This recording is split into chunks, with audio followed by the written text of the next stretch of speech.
Activism, a doctrine or practice that emphasizes direct, vigorous action, especially in support of or opposition to one side of a controversial issue. Hi guys, my name's Alex Wessel, and as you know, I've been in your class all semester. I sit right up front, right over there. Anyway, for my activist project, I decided to do something that I found very personal to me this semester. Earlier in the year, I wrote a paper on the Don't Ask, Don't Tell Repeal Act. I found that there was a ton of gender discrimination within the military, and I was not okay with it. So I met with Dr. Brown, and she led me in the way to a senator in New York, Kirsten Gillibrand, who is working on sexual assault and gender discrimination in the military. Recently, she proposed a bill, the Military Justice Impairment Act, to stop sexual assault and gender discrimination within the military. Right now, within the military justice system, commanders have the final say of whether an act is sexual assault or gender discrimination. This means if someone is discriminated because of their gender, or someone was sexually assaulted, they have to report this case to their commander, and the commander says whether or not it's worthy enough to go to court. A lot of these offenders of these sexual assault cases and gender discrimination cases in the military are the commanders. The commanders are the offenders. So you're supposed to report your sexual assault to your offender? That doesn't seem very fair at all, and it's not justice. So Kirsten Gillibrand and the Military Justice Impairment Act takes away the power from commanders to determine whether something is sexual assault or not, and gives it to outside, unbiased lawyers to determine whether a case is sexual assault or gender discrimination, and whether it should be taken to court and trial. This is justice, and this is what needs to happen. I'd like to speak on my amendment, but not call it up at this moment. It's amendment number 1578, and the purpose of the amendment is to create an unbiased military justice system. I believe the Senate needs to vote on this amendment. Over the last few years, Congress has forced the military to make incremental changes to address the crisis of sexual assault. After 2 decades of complete failure and lip service to zero tolerance, the military now says, essentially, trust us, we've got it this time. They spin the data, hoping nobody will dig below the surface of their top lines, because when you do, you will find that the assault rate is exactly where it was in 2010. We see an average of 52 new cases every day. 3 out of 4 service members who are survivors still don't think it's worth the risk of coming forward to report these crimes committed against them. 1 in 7 victims was actually assaulted by someone in their chain of command. And 60% of cases, the survivor says a unit leader or supervisor is responsible for sexual harassment or gender discrimination. So it's no surprise then that 1 in 3 survivors believe that reporting would hurt their career. For my activist project, I decided to participate in a letter writing campaign. I constructed letters to senators from all different states, encouraging them to support the Military Justice Impairment Act. I decided to get my FYS class involved, so I taught them a lecture all about sexual assault and gender discrimination in the military, and we sent letters to all of their senators.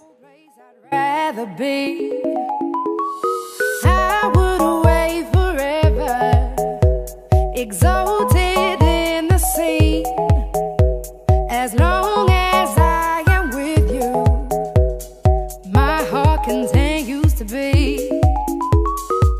With every step we take, Kyoto to the bay, strolling. When I taught class, I showed them a lot of different survivor videos and their stories of sexual assault and gender discrimination in the military. It's the middle of the night. People start leaving. Then it was just me and this other guy. We kept arguing about females being in the military. It eventually started to get physical. And then the next thing I know, this guy pushed and I was on the ground, like in an instant. I came up and when I came back down, my head was just slammed like so hard into the concrete. And then there was incredible pain, so much pain. I could feel him on top of me. He wanted to have me in a sexual manner. I became absolutely petrified. he was going to kill me. Before I know it, I was up on his shoulders and he was taking me to dumpster. He was like, so women don't belong in combat, women don't belong in the military. You're all trash. All women are trash, and that's where you belong. And he threw me in a dumpster. My FYS class was super thrilled, and they loved participating in something that could actually make a difference. After talking about it so much, considering I'm really passionate about it, my family, friends, soccer teammates, and even faculty and staff of Shenandoah listened to my lectures and got involved in my letter writing campaign.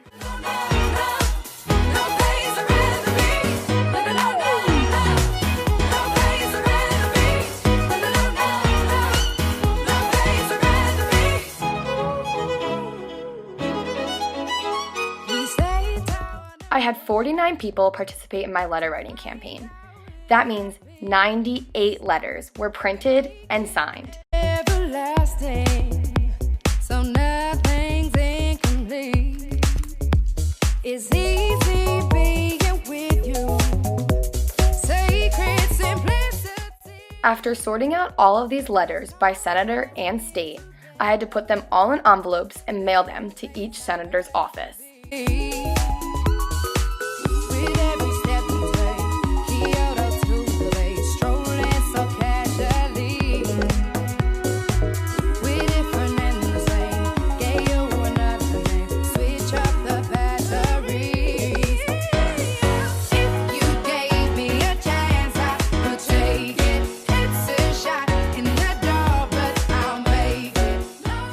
I sent letters to senators in Alaska, North Carolina, Vermont, New York, New Jersey, Maryland, Pennsylvania, and Virginia. I asked some of the participants in my letter writing campaign to send me a video about what they learned, why they found it interesting, and why they participated in the letter writing campaign. And here are some of the answers I received. My dad has been in the Air Force for 20 years and I never heard of any of this happening. I didn't think that it was that big of a problem.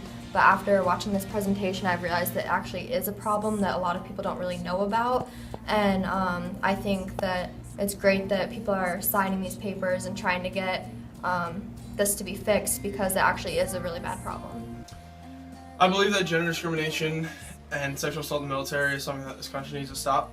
Through this, I learned that commanders take the time to decide whether or not that the sexual assault cases are true and go to court, and I don't think that's right at all. I think that the court system should have a say in that.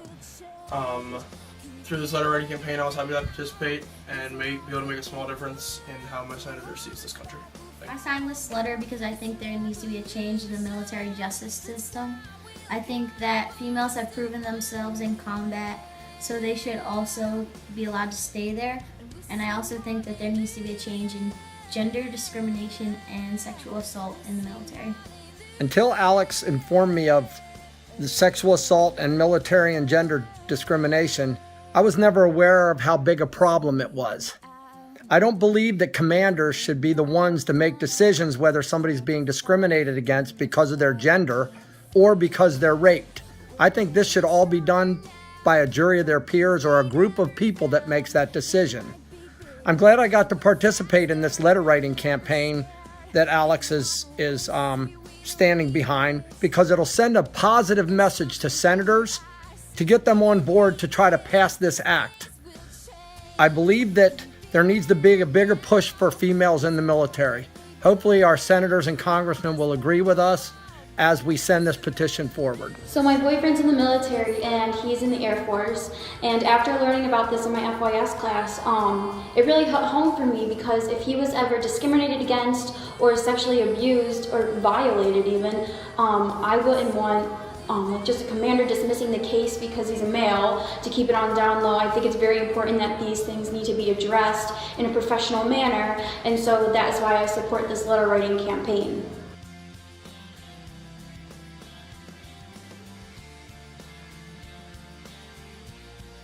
During this activist project, I wanted to inform people of gender discrimination and sexual assault within the military. I also wanted them to get involved and show them that they can make a difference by just sending a letter to a senator and telling them, hey, I support this, and I think you should too. After the results that I got from just a few of my participants in the letter writing campaign, I think I got my point across, and I'm super excited to see if any of the senators will write letters back to their participants of my letter writing campaign. And most of all, I hope I hear from Kirsten Gillibrand, and I hope to see that the Military Justice Impairment Act can be passed within the Senate and will be enacted in the United States military's justice system soon. Thank you all for listening to my activist project today. I hope I inspired you, or maybe even informed you more, of gender discrimination and sexual assault within the military. This is a problem that will be fixed with the help of Kirsten Gillibrand and 53 senators that already support it out of 100. Hopefully this bill will be passed soon.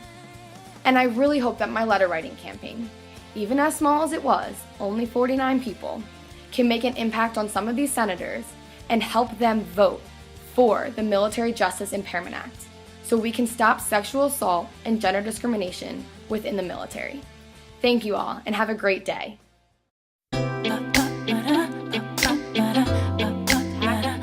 What am I saying? Oh my god. What am I saying? I believe that gender discrimination. Not ready. I can't do this. I signed this letter. Okay, wait. The